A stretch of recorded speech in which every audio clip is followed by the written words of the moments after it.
Zaman kecil ya teman-teman ya. Zaman kecil karena Zaman kecil ya. agak sensitif. Jadi saya sampai saking pemalunya pernah datengin Jumatan telat, masjidnya penuh, saya malu pulang. Astaga, padahal kan ya sholat itu. Sholat nggak apa-apa. Sholat. Tapi zaman kecil saking pemalunya, awal-awal masih ini kok, saya masih terbawa stigma Jakarta dari film-film dan berita-berita. Kayak keren gitu ya. Wah, yang kalau kamu datang dari daerah ntar dicopet gitu. Buka IG-nya standar lah kayak like postingan lama lah biar kelihatan kepo. Habis kepo. Intrik-intriknya gitu Itu. ya. Oke. Terus Dia DM langsung yang gamblang gitu dia. Ini Mas kamu langsung ku follow, nggak usah kode-kode gitu. Anjay. Karena waktu itu dia belum follow, tapi udah nonton YouTube. Udah nonton itu. Udah mulai readingnya udah yang pro gitu kan artis kawakan kan. Udah sambil berekspresi gitu loh, sampai naik ke meja sampai wah gitu. Sampai gitu saya kaget. Udah kaget, anak baru datangnya telat nggak bisa reading. Jadi di situ saya diliatin gitu kayak ini siapa nih orang genset atau apa?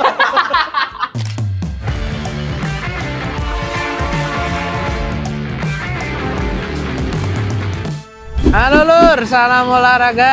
Hari ini saya akan jalan-jalan bersama Jakarta Journey. Tapi ini nunggu mobilnya jemput dulu. Saya sekarang berada di Jalan Buntu, makanya macet. Jadi saya nunggu jemputan dulu. Halo Mas Mukti, Halo. silakan Halo, masuk. Aduh, adem nih. Aduh, panas di luar ya? Panas banget Kak. Apa kabar Mas Mukti? Alhamdulillah, baik. Sehat? Sehat. Alhamdulillah. Gila loh nih Mas Mukti nih teman-teman BTW. Iya. Baru landing dari Jogja. Gokil. Langsung ke sini. Langsung ke sini. Kita jalan-jalan sama Jakarta Journey ya. Siap. Tapi Mas Mukti tuh kenapa sering, maksudnya kan banyak kerjaan di Jakarta nih. Ya. Kenapa nggak mau tinggal di Jakarta gitu misalnya? Belum Kak. Tapi mungkin akan. Pasti akan karena ya namanya kebutuhan kan. Tapi coba ceritain gimana kalau misalkan kan sekarang masih tinggal di Jogja. Ya. Bolak-balik misalnya seminggu berapa kali segala macam tuh, sesering apa sih bolak-balik Jakarta Jogja gitu? Ini udah setahun inilah. Setahun ini saya seminggu sekali ke sini. Seminggu sekali. Ya, jadi di Jakarta bisa 1 sampai 3 hari lah, sisanya di Jogja. Ya Allah. Gitu kan ya. Jadi biasanya kalau dari Jogja pagi gitu misalnya. Ya, Jogja pagi. Langsung naik hari itu pesawat. kerja juga. Hari itu kerja. Habis itu kalau malam atau besoknya nggak ada kerjaan, malamnya langsung pulang. Serius? Bisa tiba-tiba dadakan langsung pulang gitu? Bisa, ntar istirahatnya di kereta. Ya ampun. Gini aja Kak, saya merasuki jiwa saya dengan band-band rock yang sedang tour ya, mana-mana gitu aja. Mereka juga nggak capek kayaknya. Oh gitu ya. Jadi ini lagi merasa kayak lagi tour. Lagi tour aja. Tour band gitu ya. Oh iya. Dianggapnya tour. Meskipun sebenarnya capek bolak-balik. Awal-awal capek, tapi sekarang badan saya sudah menyesuaikan sih karena saya udah terbiasa tidur di dalam kereta sekarang. Oh gitu. Kalau dulu kan ada perasaan, aduh ntar kalau tidur ngorok lagi, ntar kalau tidur ini lagi. Terus kalau sekarang merasa kayak sama-sama bayar tiket kok. Iya, Ya bodo udah, amat bodo gitu. amat Mau gitu. ngorok mau enggak.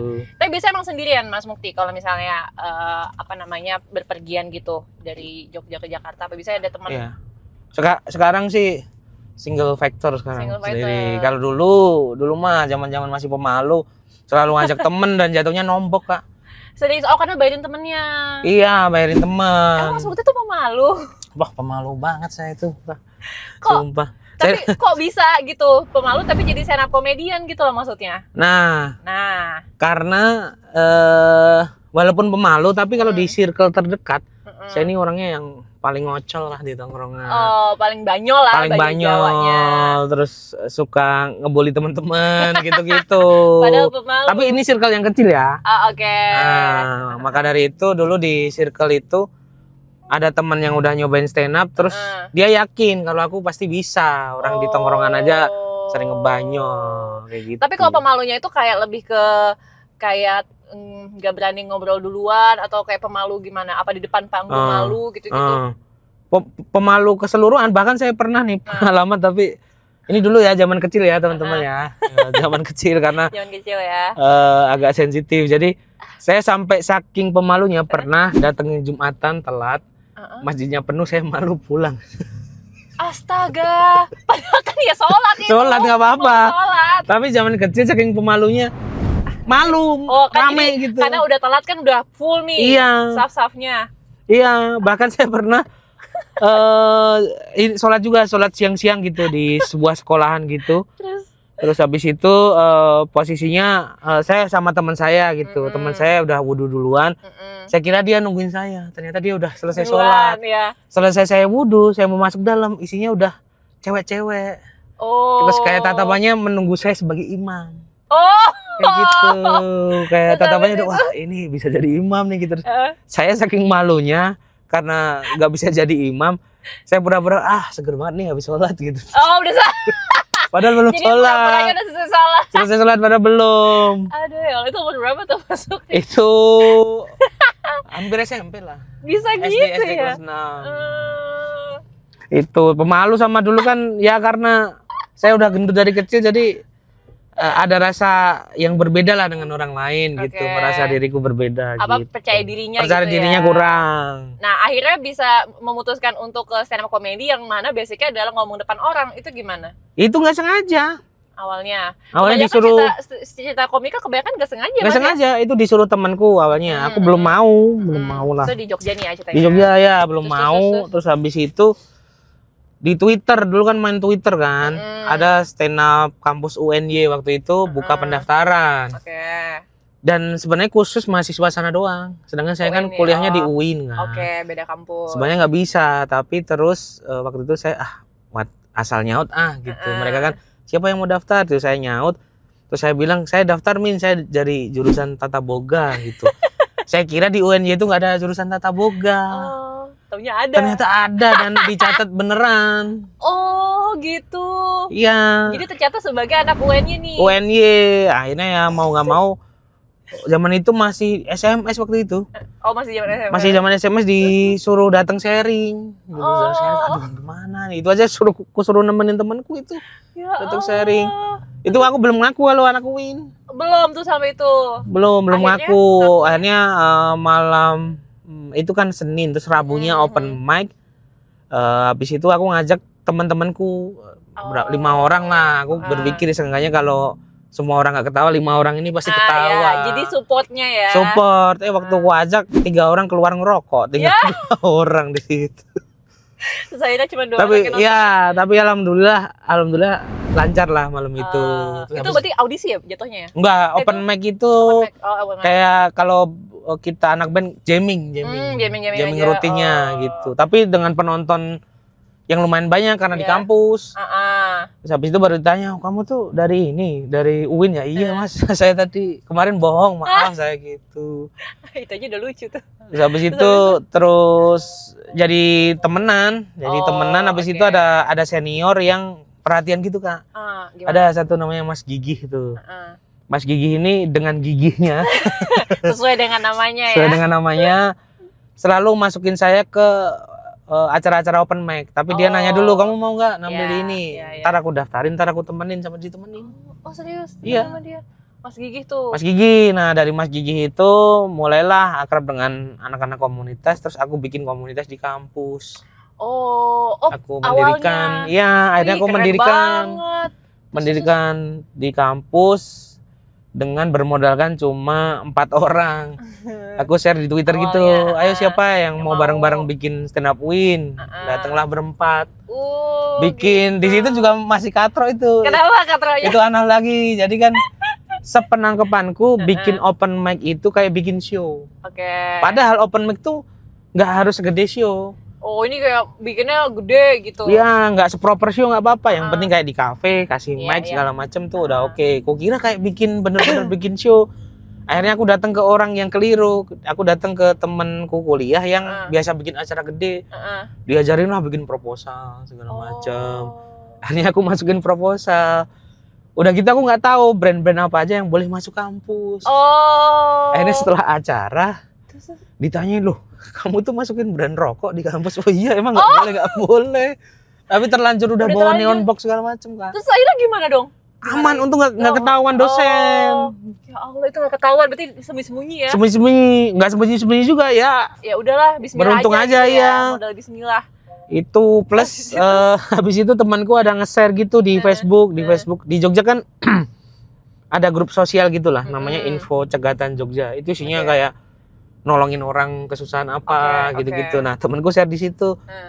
Ayo teman-teman yang mau bantuin komunitas saya, komunitas stand up, silakan WhatsApp saya gitu. Bantuin apa aja boleh. Wah, itu random banget, Kak. Oh iya? Itu ada yang mau bantuin dari komunitas kuda lumping gitu. Serius? Serius. Mas, kita bisa bantu apa nih, Mas? Kita dari komunitas kuda lumping gitu. Solid banget tuh komunitas gitu. Dan itu ketemu kita juga. Oh iya? Jadi meeting gitu, aneh banget meeting sama Sama komunitas kuda lumping. Dan yang paling aneh lagi, kita nerima tenan waktu itu es dawet, tau nggak? Tahu, es cendol lah. Iya. Es cendol itu kita keterima jadi tenan dan kita masukin ke dalam ballroom. Abang mas ini. Iya, mas-mas jualan es di dalam. Jadi acara kita tuh ada itu. Ya Allah. Plus waktu itu semua komik kita terima. Oh, siapa aja? Siapa aja kita boleh. terima. Oke. Bahkan sampai saking banyaknya komiknya, ada 2 orang jongkok gitu. Pas acara selesai dia bilang, Mas, aku tadi daftar tapi belum dipanggil. Saking banyaknya nih. Saking yang banyaknya. daftar. Akhirnya Di-skip. dua itu kita rekrut jadi anggota kita. Oh, itu. Terus disitulah dari kampus, diriin komunitas kampus. Habis itu ya udah deket sama komunitas induk yang stand up Jogja. Oh. Ya ada sampai sekarang. Oh, berarti dari kampus baru ke Jogja gitu ya? Ya, saya dari kampus dulu baru masuk ke stand up Jogja karena waktu itu stand up Jogja sudah diisi dengan senior-senior. Ya, yang lebih jadi senior. sungkan. Nah, berarti waktu bikin yang kampus itu tahun berapa? Kira-kira. 2013. 2013 ya. Sampai sekarang masih ada berarti ya? Sampai sekarang ada yang nerusin akhirnya. Ada yang nerusin. Sempet berhenti karena namanya kampus kan ada yang lulus terus pulang ke daerah masing-masing. Kadang nggak ada yang ngurusin gitu ya maksudnya. Iya, sibuk, kadang sibuk segala macam. gitu. Apalagi pada dari luar daerah mungkin kan. Iya. Asli Jogja gitu. Bahkan dulu ketika ngelola stand up kampus pun kita kan nyari izin gedung susah. Karena kita kan komunitas kan, bukan UKM atau organisasi resmi kampus. Akhirnya kita pakai cara kita sogok satpam. Pak, minta kunci gedung, Pak, gitu. Kita kasih duit rokok gitu. Nanti satpamnya yang ngakalin kalau ada dosen lewat bilang ada seminar, Pak, gitu. Terus pintunya nggak ditutup gitu. Padahal kita ngadain open mic. Oh, jadi diam-diam gitu ya? Ya, dikasih waktu 2 jam itu. Iya, cerdik sih. Kalau nggak gitu kita nyari kerja sama anak hima, itu anak UTM. Ya susah-susah gampang karena ada yang mau ada yang enggak kan. Oh, berarti awal dulu open mic itu yang di kampus orang ya? Ya di kampus orang. Itu pertama banget tuh. Pertama banget. Pengalaman pertama banget. Saya masih ingat tanggalnya tuh 28 Maret. 28 Maret. Gitu. Nah, apa namanya? Ingat nggak materinya waktu itu yang dibawain apa? Pertama banget. Pertama banget tuh materinya itu adalah tentang ini, Kak, tentang pendek-pendek aneh banget gitu materiku. Kenapa? Jadi ada materiku yang waktu itu bahas Kapten Tsubasa gitu. Oh, gitu, Kapten Tsubasa. Oh, emang karena Mas Mukti sukanya bola. Bola. Ya? Nah, iya. Jadi masih soal itu. Soal itu kayak Tsubasa tuh keren, punya tendangan yang macam-macam gitu. Apalagi tendangannya kan ada jurus-jurusnya kan, tendangan Raja Wali, tendangan macan. Terus waktu itu kan lagi ngetren era Tomcat kan. Wah, mungkin kalau hidup di era sekarang dia mempunyai tendangan Tomcat gitu-gitu. Aneh. Oh iya. Itu belum terstruktur lah. Iya. Tapi orang relate, jadi orang relate lucu waktu itu. Karena semua pada nonton Tsubasa. Iya. Gitu kan. Oh, waktu mulai ke Jakarta itu tahun berapa berarti? Jakarta pertama 2013 akhir kalau misalnya. Atau 2014 awal lah. Oke. Itu masih ingat pertama kali ke Jakarta dan pertama kali naik pesawat. Wih, tahun itu dari stand up. Berapa? Tahun 2014. 2014 itu? Ya. Oke, gimana ceritanya? Itu saya sama Ibji Koir tuh. Oh. Sama Ibji. Oh iya. Ada lomba dari BKKBN. Oke. Oh, waktu itu yang lolos lomba ke nasional itu sekarang udah jadi semua itu. Oh ya? Kayak siapa? Si Coki Pardede ikut. Oh, itu pada ikut lomba itu? Ikut. Oke. Bang Uus. Oh. Habis itu Muslim ada nggak ya? Kalau Coki ada sih, Coki Coki Pak Dede, Abdur Arsyad. Oh, Bang Juaranya Abdur. Oh, waktu itu. gokil. Juaranya Abdur, aku masih ingat Abdur. Terus Gida Bebita. Oh, oke. Gida Bebita ada. Nah, itu lolos BKKBN. Itu pertama kali tuh. Dan pertama kali naik pesawat. Itu berarti Jakarta. ya bayar sendiri ya jatuhnya ya? Kan mau ikut Enggak. lomba. Oh, Dibayarin, Kak. Dibayarin. Oh, keren. Terus. Kalau nggak dibayarin kayaknya belum mampu deh waktu itu. Kayak nggak dulu deh gitu ya. Dulu paling naik kereta tebu ke sini. Kereta tebu aja. Terus. Habis itu ke sini. Ya awal-awal masih ini kok, saya masih terbawa stigma Jakarta dari film-film dan berita-berita. Kayak keren gitu ya. Wah, yang kalau kamu datang dari daerah ntar dicopet gitu. Iya, hati-hati mau botas. Iya, kayak hati banget gitu awal-awal ke sini. Tapi pasti stigmanya serem lah. Masih serem. Padahal Karena mah ya pertama kali kan. Pertama kali padahal mah biasa aja. Iya, sama aja di mana aja. Iya, makanya. Tapi waktu itu masih terpengaruh stigma itu.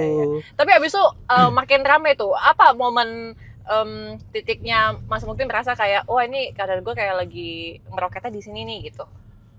Oh, kadang apa ya kayak? Kadang tuh nggak dirasain deh. Kadang nggak dirasain. Nggak dirasain sama. Takutnya kalau merasa kayak gitu jadi kayak besar kepala terus malah jadi nggak rajin lagi gitu.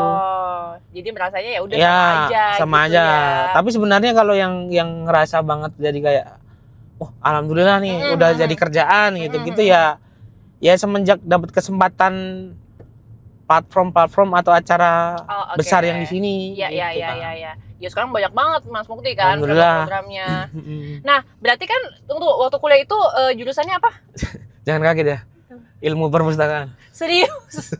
Serius ilmu perpustakaan. Ada ilmu yang diambil nggak tuh di stand up? Nah, waktu itu Kak, sebenarnya itu saya ini dari kecil tuh bener-bener bola abis gitu. Bola abis. Jadi yang di kepala saya di masa depan apa tuh pengennya yang berhubungan dengan sepak bola waktu itu.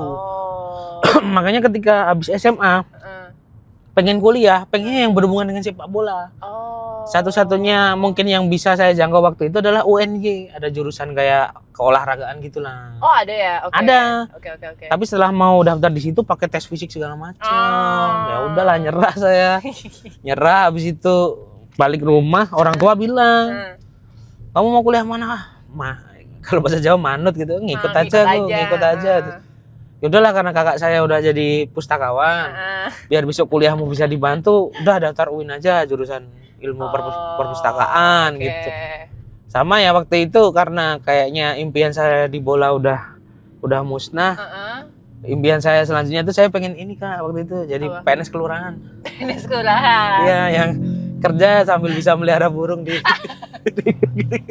yang kerja dekat rumah. Pagi-pagi masih bisa pakai sarung. Nah, gitu. yang siang bisa makan soto dulu. Iya, di rumah bisa. Itu dulu bayangan saya, terus tinggal absen gitu ya. Iya, terus orang tua saya bilang, "Nah, itu aja daftar ilmu perpus gitu." Ilmu perpus itu peluang kesananya di PNS-nya masih gede, yang dibutuhin kan banyak kan. Iya. Seorang pustakawan bisa juga saya jadi TU atau jadi arsip kan. Ya udah masuk situ, saya kira kan alah paling ngeremehin saya kayak jurusan perpus mah gampang, cuma gitu. staples buku paling terus minta buku ke anak-anak yang belum ngembaliin, mergokin anak-anak pacaran di perpus gitu. Ya bukan lah. Ternyata bukan. Ternyata perpusnya ada perpus digital. Yang iya, sistem apa segala macam lah, lupa itu saya. Nah, akhirnya saya sekarang juga menyesali hal ini karena saya kan kuliah di UIN. UIN itu kebanyakan ya anak-anak yang inilah ya, apa ya?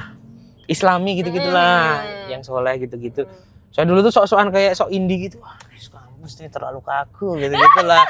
Sok-sok memberontak gitu. Makanya salah satunya saya bikin stand up itu. Iya, karena kan emang di luar kampus yang secara resmi gitu kan. Iya. Ya gitu. Sampai nyuap si satpam lah segala macam. Terus. Makanya dari perasaan itu tadi saya terus jarang kuliah gitu-gitu kan. Terus fokus di stand up itu. Dari situ. Iya, makanya sekarang dulu harusnya kan maksudnya berkomunitas tapi tetap kuliah juga. Tetap kuliah juga. Gitu. Tapi akhirnya sekarang ngerasakan ya dapat rezekinya di sini gitu. Ternyata di kan. situ, karena itu titik baliknya ketika orang tua saya bilang sih kayak Apa? awal-awal tuh masih rewel masalah kuliah. Kamu tuh main terus, Lanjutin, berkomunitas terus, ini kuliahmu gimana? Dulu masih gitu terus. Terus ada satu hari yang orang tuaku kayak udah legowo gitu kayak. Apa udah nyerah? Iya, nggak tahu ya nyerah atau legowo, tapi Serawes gitu. berdua gitu kayak ngobrol terus ya udahlah orang si Mukti ini udah milih di jalur dia ini, ya udah gitu. Oh, akhirnya direstuin lah. sama Akhirnya direstui orang tua. sama orang tua. Hmm. Kalau sebelum itu ya kayak bimbang gitu, aduh kuliahku gimana, Iya. aduh ini kerjaanku gimana gitu. Tapi inget gak pertama kali stand up komedi Ya. yang mendatangkan uang gitu, yang job lah. Oh, Dapat yang duit uang. dari stand up gitu. Inget gak pertama kali tuh apa? Uang atau nasi kotak? Itu sama aja ya? Maksudnya sama-sama dibayar gitu ya maksudnya? Kayaknya si penyelenggara juga mungkin berpikiran nasi kotak bisa buat beli bensin kali. Oh, dapet nasi kotak Mas Mukti? Nasi kotak pernah Kak, nasi Itu kotak. pertama kali tuh? Pertama kali itu dapat Oh, nasi dapet nasi kotak. kotak. Bentar, job pertama ya. Job pertama ya dapat Oh. apapun lah. Job pertama itu dapat nasi kotak sama sebungkus rokok tuh. Oh, sama sebungkus rokok. Rokokmu apa? Ini gitu ya. Udah dibeliin tuh yang isi 12 gitu. Terus mau acara selesai dia bilang, "Rokokmu masih nggak?" "Oh, masih." Sama dia ambil 6, dia ambil separuh. Dan itu kisah nyata. Jadi dia habis ngasih terus diambil lagi. Dia ambil lagi.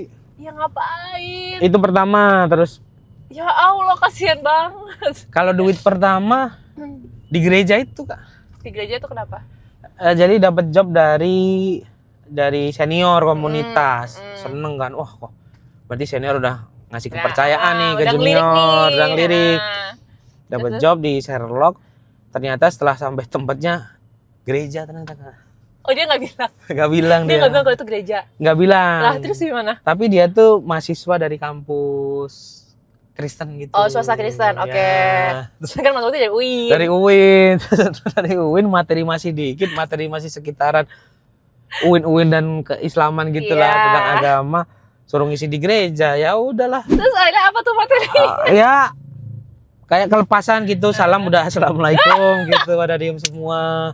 Jadi jauh ya lagi di gereja. Karena komik baru, materi Iya. masih dikit, grogi lagi grogi, kan. yang Benar. keluarnya aja.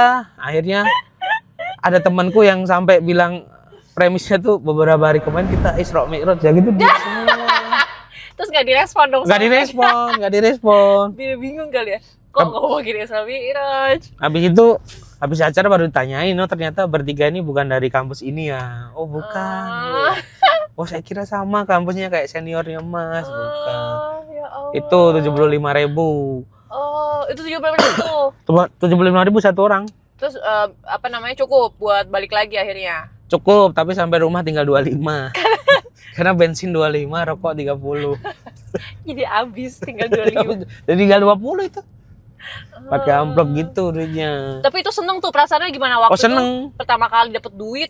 Seneng dan nggak merasa kayak susah juga karena orientasinya belum duit walaupun nggak punya duit juga, Iya, tapi iya. orientasinya berkomunitas. Iya. Gitu.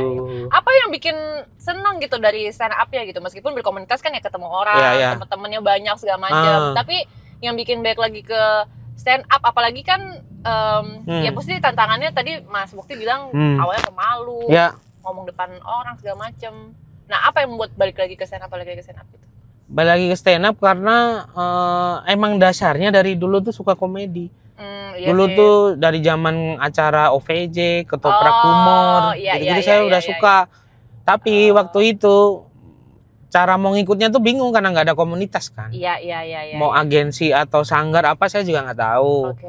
Tapi perasaan pengen kayak aku Mau coba. jadi kayak gitu tuh ada banget.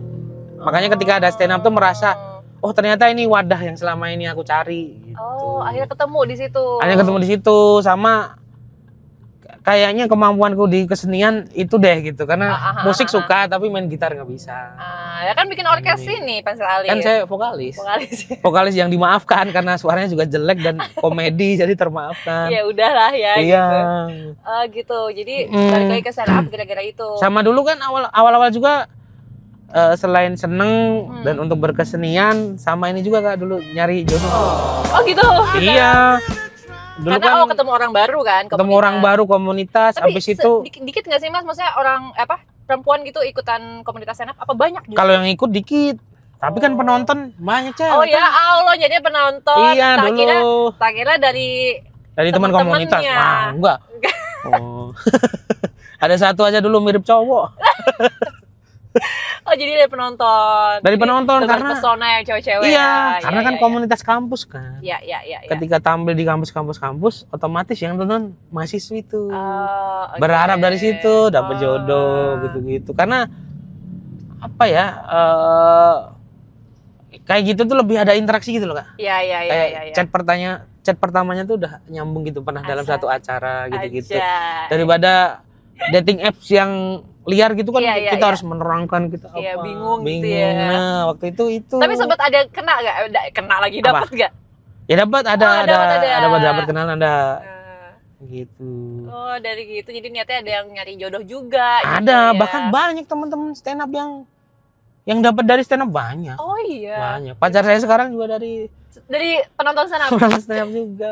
Ini lebih aneh Biasa. lagi. Kenapa? Ini lebih deep, lebih aneh lagi. Jadi Kenapa saya tuh, ketemu kamu tahu? pacar saya ini dalam masa-masa saya itu udah bingung kayak kenalan mau cewek dengan cara apa, Iya. terus PDKT gimana tuh udah masa-masa kayak kayak bingung lah. Iya, gitu. gimana lagi gitu Iya, ya. akhirnya saya bikin vlog di YouTube. Ada dia komen tuh, padahal nggak ada fotonya, Oke. tapi dia komen cuma bilang, wah besok kalau ke Jogja saya pengen ketemu Mas Mukti gitu. Terus Habis itu, disatuin. entah kenapa dari nama dia aja saya udah tertarik gitu. Wih. Kayak bukan tertarik, kayak jadi penasaran. Mungkin lebih ke penasaran. Iya. Sampai akhirnya saya nemu akun dia itu, saya search di Google, Kak, nama dia, Kak. Dari komen YouTube. Serius? Nama- namanya. Iya, saya ketik namanya di Google. Oh. Akhirnya keluar tuh dia yang kayak kalau cewek-cewek kan pasti dia pernah review make up gitu-gitu. Oh. Nah, yang keluar dari dia gitu-gitu. Dia review make up review-review. apa. Oh, ada kelihat nih mukanya. Akhirnya IG-nya juga ketemu dari IG situ. juga ketemu. IG ku cari ya, ketemu. Oh. Gitu, terus aku Lucu banget buka IG-nya standar lah kayak like postingan lama lah biar kelihatan kepo. Habis kepo. Gitu. Intrik-intriknya gitu Itu. ya. Oke. Terus Terus dia DM langsung yang gamblang gitu dia. apa tuh? Ini Mas kamu langsung ku follow, nggak usah Wes, kode-kode gitu. anjay. Karena waktu itu dia belum follow, tapi udah nonton YouTube. Udah nonton YouTube. Aduh, Udahlah, lucu banget. dari situ tukeran WA. Dia bisa ngimbangin komediku yang absurd gitu. Iya. Nyambung lah Nyambung. ya cara ngobrol. Iya. Ya udah terus ketemu, jadian sampai sekarang. Ih, lucu banget. Dari tahun berapa tuh Mas berarti? Ini tahun ketiga, Kak. Tahun Tahun ketiga. ketiga. Ih, lucu banget lagi dari komen-komen tuh ya. Jadi kadang emang gak ketebak aja ketemunya. Nggak ketebak ketemunya sama kayaknya sama yang di atas sudah diarahin dengan Iya. proses yang unik mungkin ya. Unik. Dan kalau misalnya Mas Mukti nggak ke stand up juga mungkin nggak akan ketemu nih. Nggak akan ketemu. Iya kan? Iya. Lucu banget. Itu saya juga sampai sekarang kenapa aku bisa ngeset nama doang loh di Google loh. Oh. Nama doang nggak Tapi ada kan pas muka. ketik nama kan siapa tahu banyak nama yang sama. Enggak, apa cuma itu doang? Itu doang Cuma karena nama dia doang. Cukup ya, unik ya. namanya cukup unik. Lucu banget lagi. Tapi berarti Mas Mukti tuh udah dari tahun 2013 sampai sekarang tuh udah Iya. berapa tahun ya? 12 tahun ya? 12 tahun lah. Ada nggak momen-momen stand up yang paling aneh yang pernah dilaluin? Yang Paling pernah aneh. dijalanin? Wah. Selain tadi yang di gereja, Gereja ya. karena Ya, ada ya. apa karena dijebak gitu ya, kayak nggak tahu. Terus apa lagi yang paling aneh? Pernah 2014 kalau nggak salah ya. 15 tuh saya sama Mas Gigi itu, senior saya itu Mas Gigi. dapat job roadshow ngabuburit sebuah brand rokok. Oke. Jadi dari Jogja gitu kita naik mobil yang sudah di branding rokoknya. Mobil itu besok selalu jadi hiasan panggung di tiap roadshow. Oh iya. Jadi panggungnya cuma level kayak nggak terlalu Nggak tinggi, tinggi. sampingnya mobil itu. Oh, oke. Nah kita naik mobil itu dari Jogja. Mm-mm. Hari pertama langsung kaget Karena langsung dapat DP separuh dari 6 job itu. Oh, 6 iya. tempat kita dapat bayaran DP 3 tempat. Oh, jadi ya angkanya lumayan lah ya Waktu itu lumayan. Itu nerima duitnya getar itu kan. Wah, ini beneran Serius gitu. nih. Serius nih gitu. Yang kebayang di pikiran langsung, aduh beli sepatu fans yang ori gitu. Karena saya dulu itu senengnya dapat duit dari stand up, saya pengen beli barang-barang yang dulu saya nggak bisa beli gitu. Waktu itu masih inget tuh, gemeter tuh. Nah waktu jobnya juga ternyata nggak kalah gemeter. Oh iya, karena? Iya, jadi kayaknya tuh koordinasinya tuh gini. Jadi IO yang dari Jogja ini nyerahin ke IO setiap daerah untuk nge-create panggungnya. Oke. Yang menurut mereka proper. Tapi ukuran proper tiap daerah kan beda ya. Beda. Sampai saya pernah di Pemalang itu saya masih ingat, saya stand up di depan orang main sepatu roda. Oh iya? Bener-bener adik-adik mas-mas main sepatu roda gitu. Terus ada yang dengerin kayak gitu? Agak ada, mereka cuek latihan aja. Itu di Pemalang. Oh jadi ada beberapa tempat ya? Ada beberapa tempat itu di Pantura Jawa Tengah gitu kan. Oke, itu Pemalang tuh satu. Ya, dan beban yang paling berat yang kita emban adalah setiap kali kita pulang ngejob, kita satu hotel bareng dengan IO yang membayar kita. Jadi kalau kita nggak lucu kan, astaga, kayak waktu itu puasa masih inget saya, kayak sahur itu rasanya kayak aduh, kayak nggak pengen sahur aja gitu. Aduh, nggak mau ketemu gitu ya? Iya, maksudnya kalau job susah masih mending, kalau abis itu kita nggak ketemu sih yang manggil lagi, konsekuensinya kita nggak dipakai lagi lah atau apa. Nah itu kita selama seminggu akan ketemu dia terus. Jadi kan? tiap hari kita bisa dievaluasi. Sedangkan tempatnya kayak gitu Kak. Itu di Pemalang. Habis itu ada yang di mana ya? Batang kalau nggak salah. Itu di depan gor gitu, di pinggir jalan juga, tapi lumayan lah. Di situ ada panggungnya. Ada panggungnya. Nah, yang paling absurd di Tegal. Saya di depan lampu merah. Tegal depan lampu merah? Pinggir jalan gini nih? Pinggir jalan lampu merah, bener-bener lampu merah. Udah di depan pakai sound gitu. Jadi orang yang nonton kita, orang yang berhenti di lampu merah.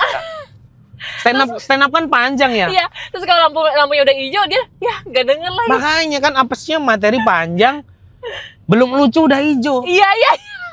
Itu kan gimana? Oh iya juga. Oh gitu. Terus habis itu tapi banyak yang nonton, maksudnya pas lagi lampu merah banyak yang nengok gitu maksudnya. Ya banyak lah, tapi kan ya ini kan ngapain gitu, dikira orang buka brosur les privat gitu kan, Nurul Fikri atau apa yang bagi-bagi. Ini mau ngapain sih, bagi-bagi apa sih? Iya. Gitu kan?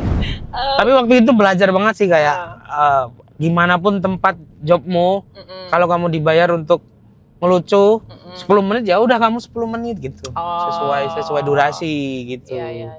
Karena itu tadi satu hotel sama si IO-nya. Iya, jadi bingung ya. Bingung, paling enggak IO-nya walaupun kita nggak lucu ada IBA-nya lah. Kita udah nyelesain durasi yang mereka inginkan.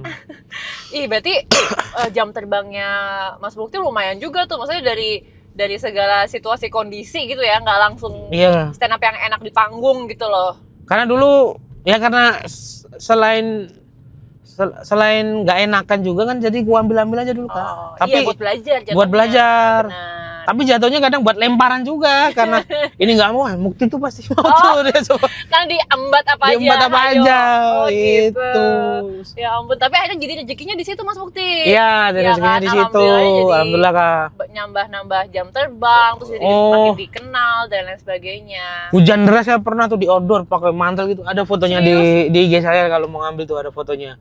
Oh iya. Pakai mantel gitu saya Kak, di outdoor pakai mantel, hujan deras. Itu acara gatheringnya sebuah perusahaan lah. Oh tapi outdoor di Tumpeng Menoreh Jogja. Nah, penontonnya juga pada kehujanan juga, dan itu acara itu kacau banget sih. Jadi saya itu standby jam 7, katanya naik jam 8, akhirnya naik setengah 11. Oh ngaret banget. Karena apa? Karena hujan deras. Dan banyak beberapa dari peserta itu, karena beberapa bis kan, bisnya ada yang tersesat Kak.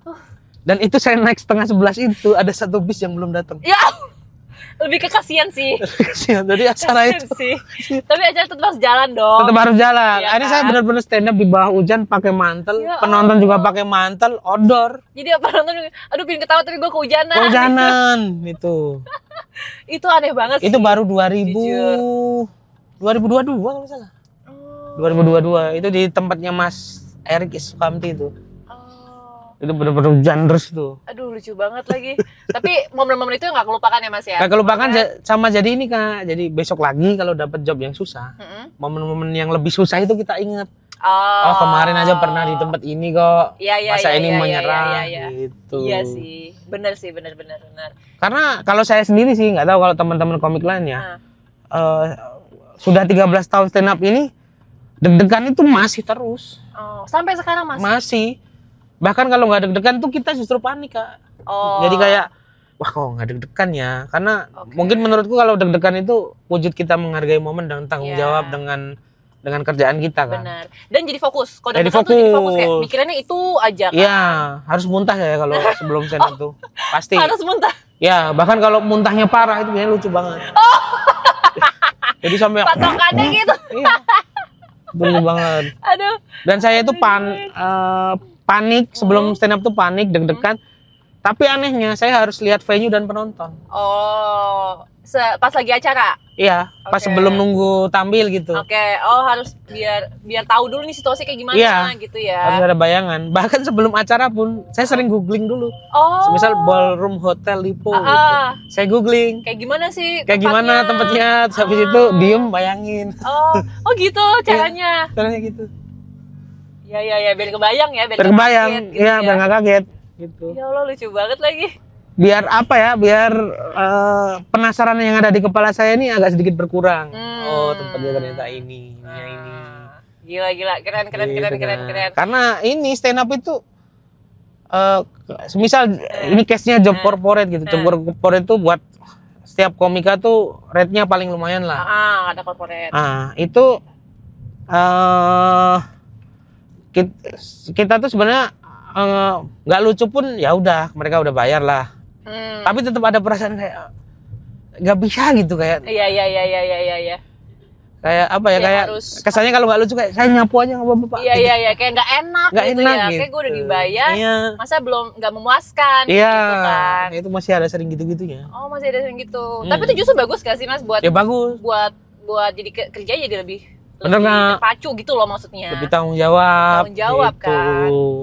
Iya. Wah seru banget sih.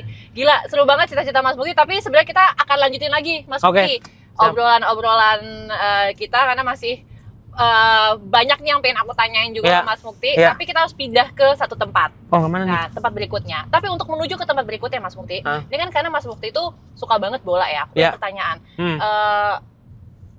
Pengen banget nonton pertandingan apa atau di stadion apa? Manapun, di negeri manapun. Kalau pertandingan pastinya semua pertandingan Juventus ya. Juventus. Tapi kalau spesifik stadion, saya pengen banget ini ke stadionnya Fulham di London, namanya Craven Cottage. Itu pengen saya pinginin tuh. Pengen banget. Nah, kita akan wujudin impiannya Mas Mukti. Tiba-tiba. Kita akan wujudin impiannya Mas Mukti, kita nonton pertandingan Juventus ya.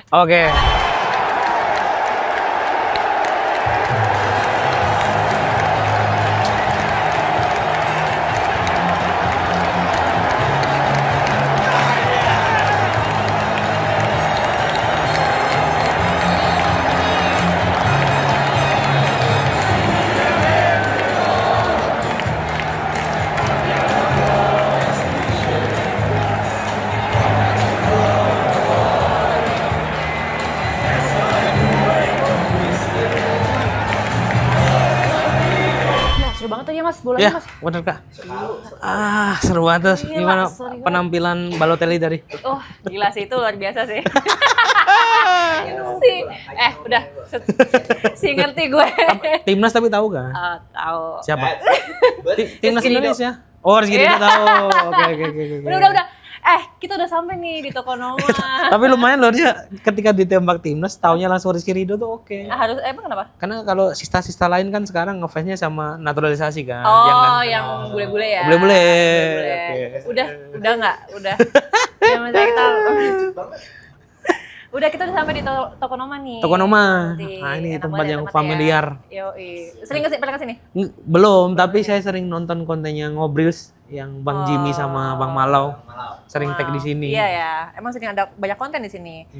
Udah dihadirkan juga makanannya. Makanan. Mungkin Mas Mukti lapar, kita bisa sambil nyemil-nyemil Mas Mukti. Karena tadi udah ceritanya panjang lebar loh. Panjang Mas lebar Mukti tadi, mobil wah. loh. Jadi Kita sampai- menembus Anyer Panarukan tadi.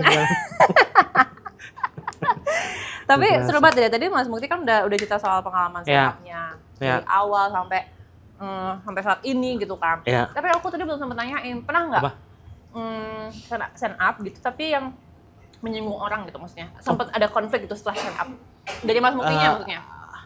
Alhamdulillah kalau yang gede, ukuran gede enggak sih, tapi namanya apes ada aja. Pernah dulu acara corporate Kak. Acara corporate di Jogja. Habis itu waktu itu masih zaman-zaman baru berkarir juga sih. Materi juga masih itu aja. Dan dulu merasa materi itu kan akan oke dibawain di mana aja. Ya udahlah aku bawain, tapi mohon maaf materinya agak sedikit agama gitu lah. Agak sedikit agama. Terus responnya apa waktu itu? Bapak-bapak marah. Gitu. Oh iya? Iya. Dari hampir misal 10 menit, di menit 7 gitu dia udah kelihatan marah. Udah nunjuk-nunjuk gitu. Wah. Serius? Iya. Tapi waktu itu Mas Mukti langsung tetap jalan aja? Tetap jalan tapi ya panik juga. Aduh, bapak itu marah lagi gitu. Tapi tetap lanjut. Habis itu setelah nampil saya udah berpikir kayaknya saya lewat belakang panggung aja deh biar nggak ketemu bapaknya karena bapaknya kan di depan ya? panggung gitu Iya, takut. Iya. Walaupun saya akui materi saya ya berbahaya sih gitu. Akhirnya saya habis acara mau pulang lewat belakang panggung, Ketemu. ternyata belakang panggung tembok. Saya baru nyadar. Kirain ketemu gue udah deg-degan. Terus Ya udah akhirnya mau nggak mau lewat depan. depan. Dimarahin sama bapaknya. Oh, akhirnya dimarahin tuh. Ya saya kan ngelewatin mejanya gitu terus, "Mas, sini kamu. Kalau stand up tuh jangan bawa-bawa agama, nggak lucu." gitu. Oh. Tapi teman-teman yang lain tuh ketawa. Sebenarnya ini nggak usah saya sebutin materinya, tapi menurut saya kadar agamanya tuh nggak terlalu Kak, nggak kayak Coki Muslim lah kalau buat patokan ya, nggak segila mereka lah. Iya. Tapi dia nggak terima, terus teman-temannya kayak udah kamu nggak apa-apa, jangan nih marah nih, gitu. Marah-marahin gitu. Terus saya ya salaman gitu Pak, minta maaf Pak, gitu. Oh iya aja kan, maksudnya Iya. ya, maaf ya Pak gitu. Habis itu ya udah, setelah minta maaf sama bapaknya, saya minta maaf juga sama IO-nya. Sama penyelenggaranya gitu. Terus habis itu benar-benar belajar besok lagi Enggak. harus dilihat audiennya siapa dan materi yang mau saya bawakan seperti apa. Oh, itu jatuhnya masih awal-awal baru stand up atau Awal-awal. udah tengah-tengah gitu? Awal-awal Kak. Masih awal-awal. Ya masih Awal-awal. proses belajar lah ya. Proses belajar itu. Tapi banyak rasa ini nggak sih Mas? Kan Mas Mukti kan berasal dari Jogja, yang mana Jogja itu memang semua orang Indonesia tuh terkenal mengenalnya dengan lemah lembut gitu loh. Maksudnya Lemah kayak lembut, Jawanya aja bahasa Jawa halus kayak gitu kan. Ada dampaknya nggak sih ke mungkin pembuatan materi mungkin atau kayak dalam berkomunitas kayak gitu-gitu? Oh pasti. Apa? Pasti kalau bikin materi kalau mau yang agak kasar dikit kayak nggak sampai lah. Ya kayak takut gitu. Takut sama akunya sendiri pun kalau dengerin materi yang agak keras gitu aja nggak nyaman juga.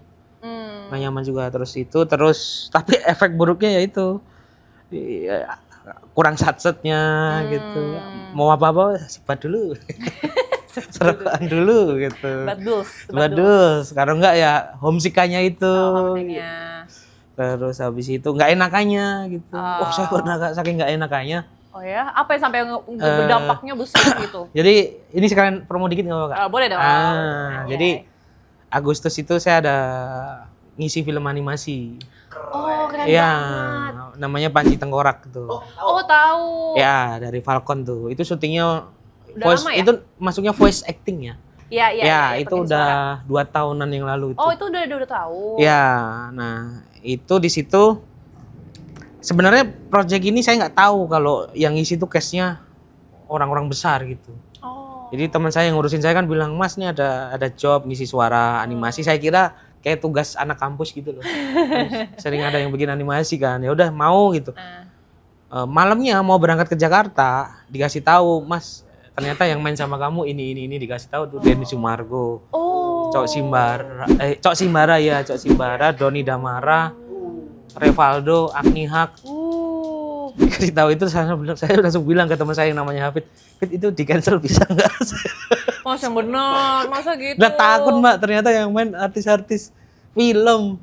Iya. Saya kira kan karena ranahnya animasi. Iya. kayaknya nggak ada artis-artis yang ngisi juga deh. Ternyata artis-artis dan saya siapa gitu. Itu sempat mau cancel itu. Akhirnya dibeliin tiket, udah harus berangkat. Dibeliin tiketnya tuh kita sampai sini tuh udah telat dari reading. Reading udah berjalan itu. Oh, oke. Udah gitu, for your information. Iya, asik. Saya belum pernah main film dan saya tuh nggak tahu reading itu apa. Yang saya tahu reading tuh ya baca. Ya emang Itu sumpah demi Allah. Emang. Saya tahu ya baca pada umumnya. Terus pas gitu datang? Kan. Pas datang mereka udah mulai reading. Readingnya udah yang pro gitu kan artis kawakan kan. Udah sambil berekspresi gitu loh. Sampai naik ke meja sampai wah gitu. Sampai gitu-gitu saya kaget. Udah kaget. Anak baru datangnya telat nggak bisa reading. Jadi di situ saya diliatin gitu kayak ini siapa nih orang Gen Z atau apa?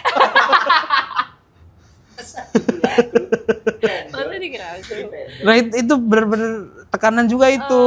Jadi waktu reading pertama itu saya benar-benar cuma baca doang. Oh, jadi saat orang lain pada berekspresi, ya acting segala macam, mengembangkan si dialog, saya cuma baca aja. Habis itu saya berpikir ya nggak bisa kayak gini nih kalau saya nggak jujur ke si sutradara atau apanya bisa berabe ini ke belakangnya karena mereka mungkin ngira aku udah punya basic atau apalah padahal aku kosong itu. Terus karena aku itu bisa masuk situ gara-gara si sutradaranya Mas Daril itu ada satu peran yang belum dapat dia siapa yang ngisi suara ini. Akhirnya dia nonton kontenku yang podcast sama Pras Teguh yang PWK. Dia langsung wah ini nih orang nih suaranya cocok.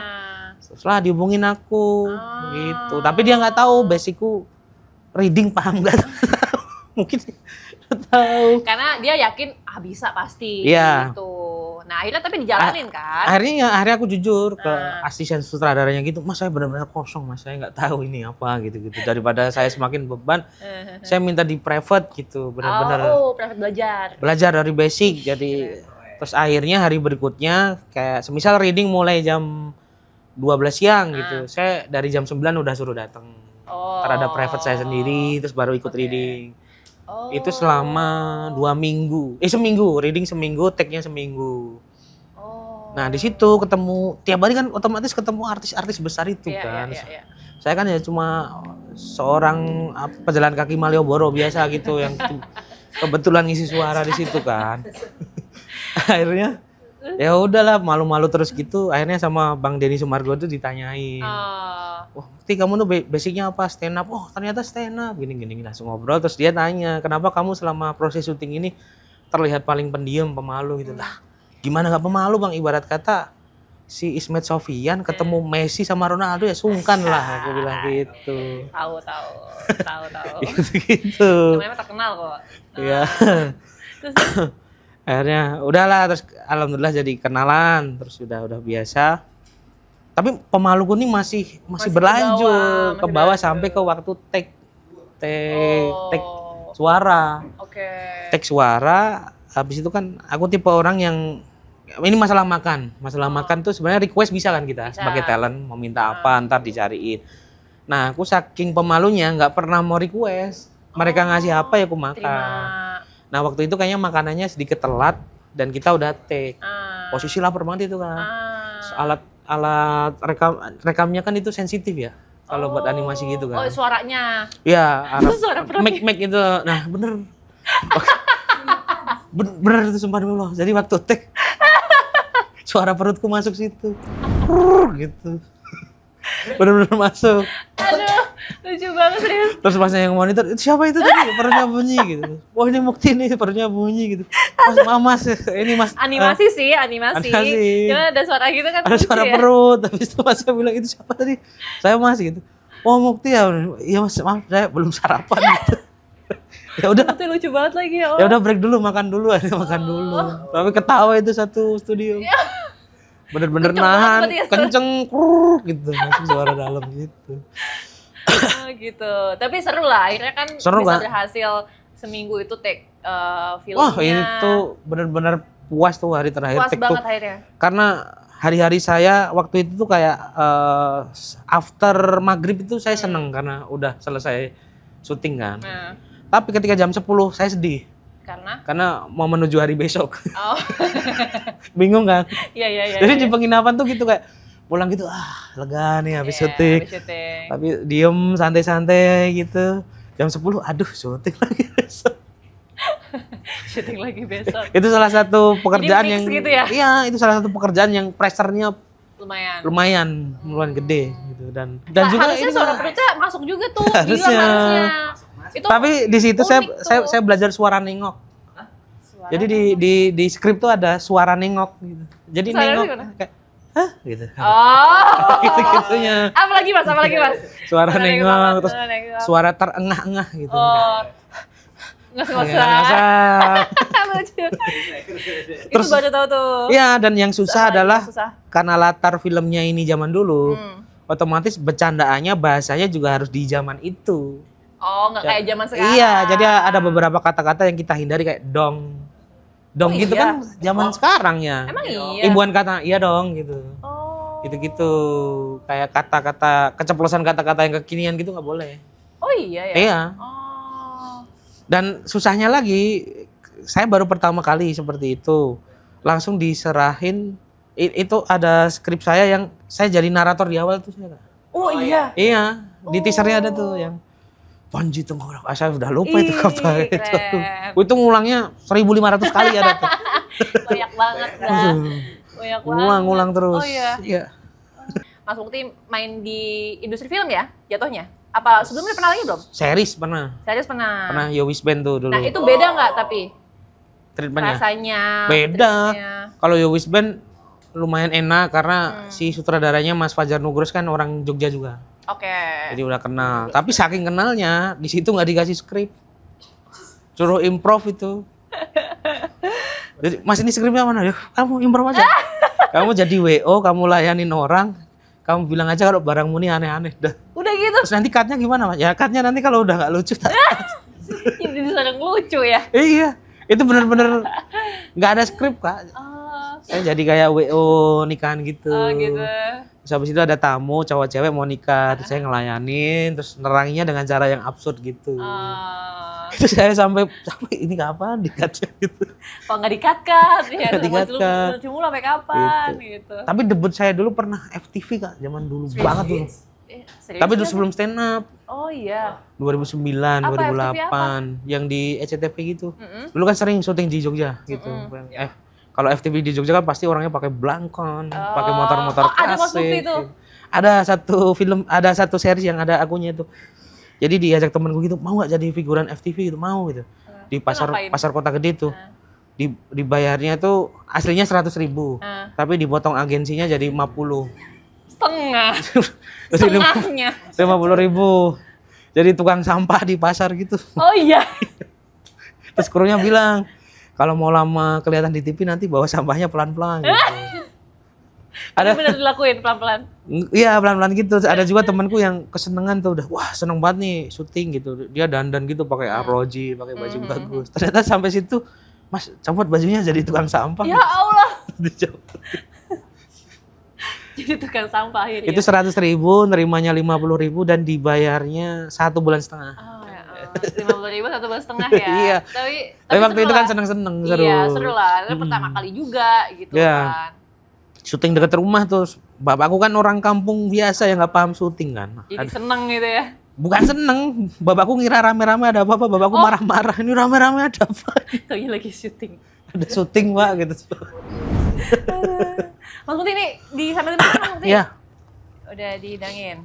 Nah, berarti selain tadi yang tadi Mas Mukti bilang apa yang nggak enakan dan segala macam gitu, ada nggak setelah ya meskipun kan masih tinggal di Jogja ya, tapi setelah sering ke Jakarta terus bekerja di Jakarta juga, yang jadi berubah gitu dari Mas Mukti sendiri gitu, misalkan kayak sifat-sifat yang dulu kebawa atau kebiasaan yang dulu kebawa dari daerah pas ke Jakarta itu kayak wah jadi berubah nih, gue jadi kayak Jakarta gitu. Kalau untuk di kerjaan ya, kalau untuk di kerjaan belajar banget cara jualan dari Jakarta ini. Jualan diri, maksudnya jualan dari jualan aku sebagai komik, aku sebagai content creator gitu-gitu, itu belajar banget dari Jakarta. Karena kalau di Jogja tuh kadang kejebak dengan tanda kutip seninya gitu, idealisme apa segala macam. Iya, idealis ya. Nah kalau di sini tuh belajar banget tuh gimana cara jualan, gimana cara nge-branding diri gitu, gimana cara nge-treat klien juga gitu-gitu tuh belajar banget dari sini. Sama ya mandiri juga, Jakarta tuh ngajarin mandiri. Ngajarin mandiri, ngajarin lebih satset itu juga tuh. Kalau di Jogja, kalau di sini kan kita meeting apa ketemu orang tuh harus bener-bener prepare kan. Iya. Di Jogja kan bisa santai, sehari nemuin 1000 orang juga bisa kan lo. Oh? Bisa aja kalau tempatnya deket-deketan gitu. Enggak masalah kalau di Jogja tuh kayak harinya lama, kalau di sini cepet. Iya kayak orang tuh buru-buru gitu ya. Iya, di sini kan ketemu orang paling nggak kita prepare 2 jam sebelum lah gitu-gitu lah. Kalau di Jogja ketemu jam 2, setengah 2 baru mandi masih bisa kekejar, masih bisa kekejar gitu-gitu. Agak mepet tuh ya. Iya. Itu terus belajar profesional itu paling penting kan. Belajar Profesional menyadari kalau pekerjaan kita ini sekarang sudah jadi penghidupan kita gitu. Kalau dulu kan saya masih merasa saya sebagai komedian dan stand up ini kayak masih hobi lah dulu. Masih sambilan gitu. Kalau sekarang ya bener-bener ya ini saya menggantungkan diri dari sini sementara ini ya. Tapi pengennya juga bikin usaha peternakan sapi besok sana. Di Jogja? Oh. Pengen aja. Gara-gara nonton konten Irfan Hakim jadi pengen punya sapi. Karena konten. Tapi saya mulai dikit-dikit karena kalau Irfan Hakim kan sapi, saya kemarin ini beli kambing gitu-gitu. Saya titipin. Tapi dirawat, saya kasih nama. Dikurban kan? Namanya siapa? Dikurban juga. Oh dikurban juga. Saya kasih nama Yakubu. Yakubu. Karena dia mirip pemain bola yang badan gempal gitu. Aduh, gue gak tahu lah ya referensi bola gue kurang. Yakubu. Nah, makanya saya sering balik ke Jogja itu karena untuk apa ya, menyalurkan alter ego saya yang aneh-aneh itu. Aneh sih. Sumpah saya kalau di Jogja tuh itu. Terus apa lagi? Beli-beli kambing gitu. Beli-beli ayam gitu. Serius? Habis itu nyari-nyari warung soto, motoran. Lebih ke yang gitu-gitu. Kalau di sini bener-bener yang Iya. kerja. Kalau di Jogja tuh explore. Makanya masih bolak-balik. Masih bolak-balik. Iya, karena masih ada kegiatan yang disuka di sana juga. Iya, itu. Oh gitu. Aneh sih, cukup aneh sih. Aneh juga. Rumah udah kayak apa tuh ya? Tapi nggak tahu kenapa. Ada kambing. Saya tuh kalau ngeliat kambing seneng aja gitu kan. Kenapa? Gak tahu ya sekarang. Gara-gara nonton konten Irfan Hakim juga aneh. Teman-teman saya ngajak ke mall, ngajak nonton konser. Enggak lah, saya mau ke kandang kambing saya. Aduh. Kayak sedikit membangkitkan memori zaman kecil gitu. Iya. Kan saya tinggal di ya lumayan kota lah tempat saya itu. Jadi kalau untuk orang melihara kambing itu jarang kan. Jadi kalau momen Idul Adha ngelihat kambing ada di sekitar rumah tuh ada rasa seneng gitu. Dan itu kadang masih ke bawah sampai sekarang. Oke, nah berarti sekarang udah menggantungkan apa namanya? Pekerjaannya Jakarta gitulah ya. Nyari nafkahnya Jakarta, nyari rezeki di Jakarta. Berubah nggak mimpinya Mas Mukti gitu? Apakah memang ini mimpi besar Mas Mukti atau memang ada lagi yang terbentuk setelah nyampe Jakarta nih gitu? Gue pengen mimpi ini nih, mimpi besar Mas Mukti itu apa sih gitu? Untuk pekerjaan? Iya boleh. Untuk pekerjaan sebenarnya ini bukan mimpi saya. Mimpi saya tadi jadi pegawai kelurahan ya gitu-gitu dulu bayangannya. Udah sekarang karena dulu nggak ada bayangan stand up comedy itu bakalan jadi pekerjaan kan. Jadi dulu nggak ada bayangan. Kan? Iya. Tapi mimpi-mimpi yang terwujud dari sini ada. Kayak kemarin itu yang akhirnya nonton bola ke luar negeri untuk pertama kalinya. Itu saya sebenarnya awalnya kayak nyepelin gitu. Rasanya gini aja, ternyata mimpi yang selama ini aku impikan biasa aja. Tiba-tiba nangis. Terharu ya. Tiba-tiba terharu sendiri. Itu beneran terjadi itu kayak awalnya tuh saya nggak merasakan atmosfer yang seberapa, tapi ketika waktu awal pertandingan waktu di Jepang itu kan si Jepangnya kayak ada penyanyinya, terus lampu-lampunya ini bagus kan Kak. Di situ saya baru nggak kuat. Iya. Terus terharu sendiri, malu saya, samping-samping saya ada orang-orang pindes lihat lagi. Gengsi ya. Lalu pada disemangat itu, you did it. Banyak ya hal-hal yang nggak kepikiran ternyata terjadi ya jalurnya di sini. Iya Dari tadi kan maksud kita. Bahkan ada yang dari bercandaan jadi kerjaan itu juga ada. Oke. Kayak yang pengisi suara ini, pengisi suara. Dulu saya di stand up comedy sering ada celetukan gitu bilang, perkenalkan saya Mukti, saya pengisi suara film Larva gitu-gitu. Dulu ada bercandaan gitu-gitu. Ternyata di kemudian hari saya ngisi suara animasi beneran. Benar-benar. Namanya manifestasi. Karena disebutkan. Iya, disebutkan. Terus juga disebutkan soalnya. Saya tuh teman-teman mengenal saya sebagai stand up comedian yang sering pakai diksi-diksi unik. Entah itu nama pemain bola lama atau nama artis lama. Nah, salah satu yang sering saya sebut namanya itu adalah Cok Simbara. Akhirnya satu proyek di film itu. Matias Mucus apa Cok Simbara? Iya, Matias Mucus Cok Simbara itu. Iya. Terus yang Jepang ini juga. Ada follower saya masih ingat. Ternyata dulu saya kalau ngejokes itu sering nyebut nama tim Jepang namanya Gamba Osaka. Buat bercandaan. Tahun ini saya nonton beneran. Oh iya. Dan orang lain yang inget, wah padahal Gamba Osaka ini sering kamu bercandain dulu mas. Iya. Nah kadang misteri kayak gitu ya. Kayak gitu yang nggak tahu akhirnya itu kan. Iya benar. Apa yang belum kesampaian deh kok kayak gitu? Yang belum kesampaiannya ke Inggris sebenarnya. Ke Inggris. Itu kalau paling pengen nonton bola itu sebenarnya di Inggris, karena kalau klub bola saya suka Juventus. Tapi kalau liga yang paling saya sukai Liga Inggris. Itu pengen banget tuh ke Inggris.